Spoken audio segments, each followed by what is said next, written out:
Connaissez-vous la grotte aux palmiers à Pérols? Un lieu unique pour son contenu paléontologique.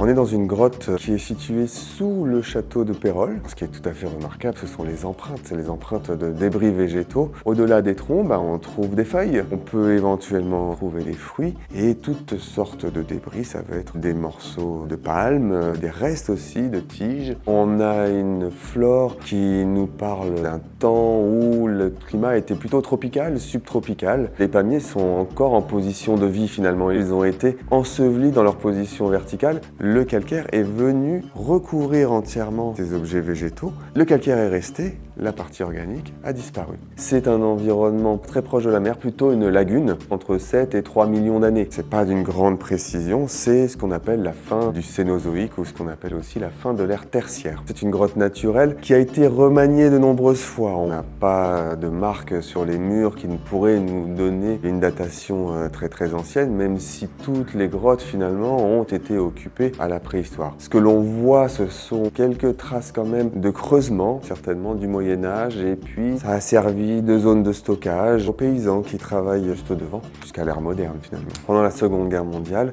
on sait que le lieu a été occupé comme un abri pour se protéger des bombardements aériens. Est-ce que c'était le bon endroit? Oui, le toit est assez solide, mais bon, par contre, c'était une cible privilégiée puisqu'au-dessus se trouve le château.